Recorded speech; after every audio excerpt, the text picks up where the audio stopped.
Assalamu alaikum wa rahmatullahi wa barakatuh. Peace be upon you and God's mercy and His blessings.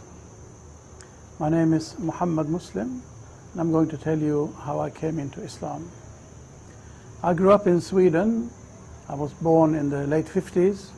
I grew up as most people, which means really without much thought of religion.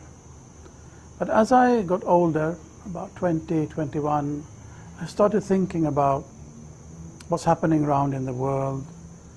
Everything seems to be just working for their own immediate gain and no thought about the future. And I started getting very concerned about how things are in the world. And without really having been particularly interested in religion, or rather I used to say that I was actively disinterested in religion, I started pondering over what is the meaning of life, what happens after death, etc., all these big existential questions. I started wondering and pondering, and during this process, I suppose I became a bit aloof from my friends and the things that they like to do. And after a lot of thinking, I came to a few conclusions.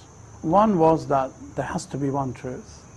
It cannot be, as some philosophers say, that what every person thinks, that's true for him or herself. There has to be one reality. What this reality is, I had no idea, but I knew that as much that there has to be one.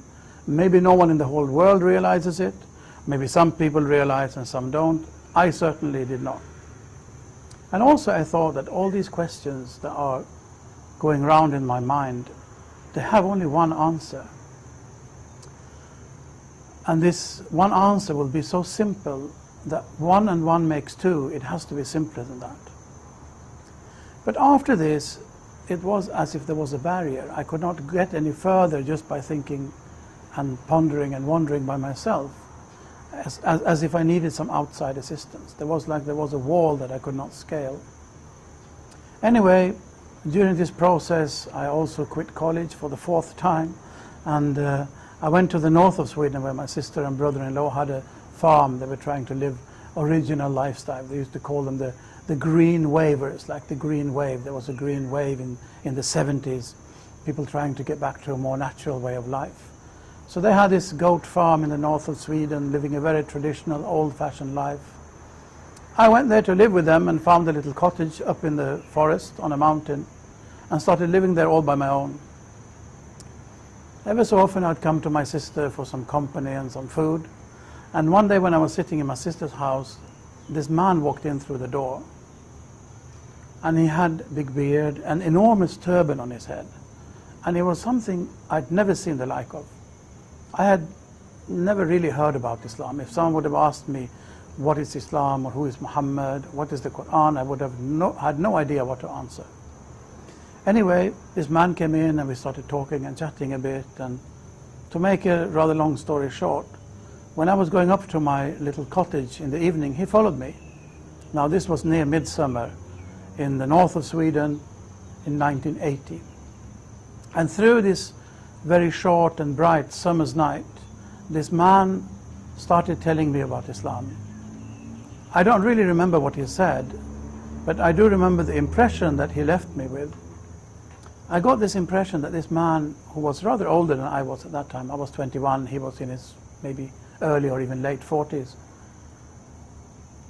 I was almost compelled to ask him that you have lived in this country for such a long time, how come you can have such a soft heart?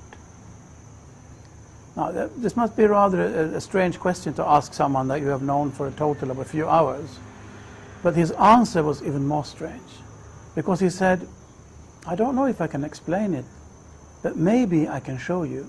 And he stood out there in my little room. There was only one room really in the cottage. He stood up there in my cottage and without any hesitation said the Islamic call to prayer, the adhan. And then he started saying his prayers. I realize now it must have been the morning prayers. Having talked through the night, this was time for the morning prayers.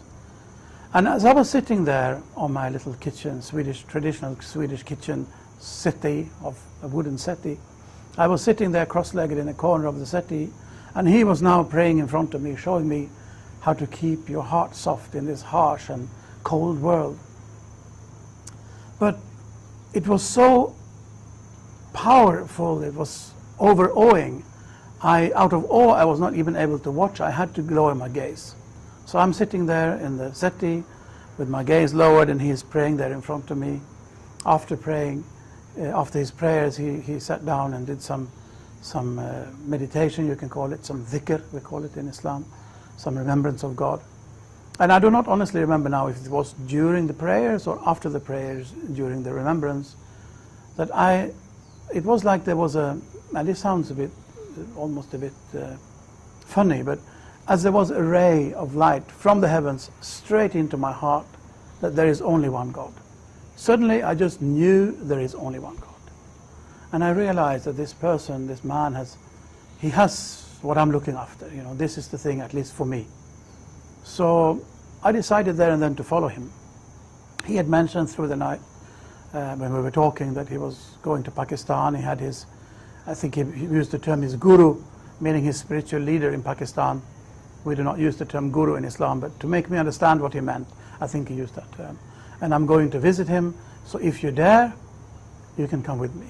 Not if you have time or if you can afford it or something as worldly as that, but if you have the courage, you can come with me. So I decided there and then I'm going to go with him to Pakistan. So within a week or 10 days, we got our passports and visas and everything together, and we went to Pakistan. But it was really this night somewhere very near midsummer in the north of Sweden that it happened to me. I can honestly say that in the evening I had never heard about Islam, and in the morning I was a Muslim. Already the same day he taught me the prayers, he taught me the ablutions in a very beautiful way, and that's the way it went. I went with him to Pakistan, spent my first Ramadan, my first fasting month in Pakistan, traveled with him to Morocco, spent 3 months in Morocco, and both with him and on my own traveled around Europe, visited a lot of places where Muslims live, and ended up after a couple of years as a student in a Muslim, what you could call a theological school. I studied basically to become an imam. But the story of my conversion, or my falling into Islam as I prefer to call it, was this one night in the north of Sweden. So at the moment I'm working as the imam in Masjid Aisha in the city center of Stockholm, and I'm also working as a teacher of Islamic studies and Arabic language, among other things, in a Muslim adult education college or a community college, also situated in Stockholm in Sweden.